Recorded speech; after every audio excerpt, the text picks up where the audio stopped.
Ciao a tutti e benvenuti a Hablemos de Calcio. Oggi parliamo di quello che sta succedendo al Milan con la Guardia di Finanza che ieri ha fatto una perquisizione negli uffici del club.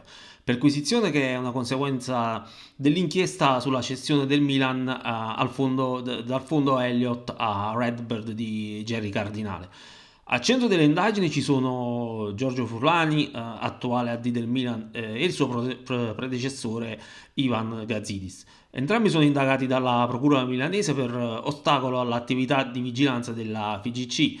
Naturalmente tutte le parti oggetto dell'inchiesta respingono le accuse. Tra un attimo cercherò di spiegare nel modo più semplice possibile cosa sta accadendo e quali potrebbero essere le conseguenze per il Milan, ma prima vi invito a iscrivervi al canale. Per comprendere questa vicenda è necessario fare un passo indietro all'estate del 2022, quando il Milan da Elliott passa a Redbird. Per concludere l'operazione, Redbird ottiene un prestito proprio da Elliott. Nel gergo questa operazione si chiama vendor loan.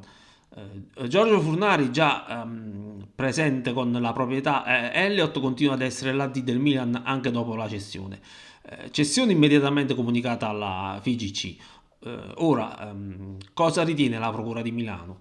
Che il Milan in realtà sia ancora controllato da Elliott, sebbene all'autorità di vigilanza della FIGC abbia avuto comunicazione della cessione del club da Elliott a Redbird. Dunque, cosa deve accertare la Procura? Fondamentalmente verificare la proprietà del Milan. Se il Milan dovesse essere ancora controllato da Elliott, significherebbe che c'è stato un passaggio di quote fittizio.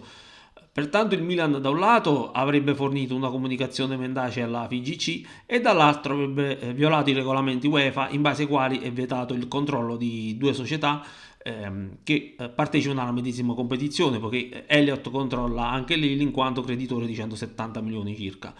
I vantaggi più evidenti di questa supposta operazione di vendor loan, pratica diffusissima che evidentemente in questo caso configurerebbe la violazione di alcune norme, è che Elliott fa una super plusvalenza, mentre Red Bull ottiene un prestito a un tasso di interesse conveniente rispetto ad altre soluzioni.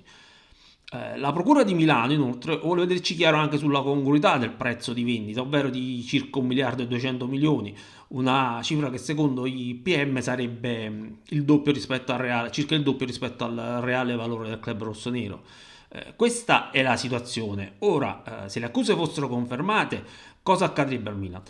Non voglio addentrarmi in articoli e comma vari, ma sintetizzando, in campionato si va dall'ammenda alla penalizzazione di un tot di punti in classifica. Per quanto riguarda la UEFA, al momento non ci sono notizie di un'inchiesta in corso, ma se questa dovesse partire, il Milan rischierebbe l'esclusione dalle coppe europee per uno o più anni. Spero di essere stato chiaro e di aver semplificato un tema complesso senza per questo averlo svuotato del suo significato. Se il video vi è piaciuto date un like e iscrivetevi al canale. Io vi saluto e ci vediamo la prossima volta.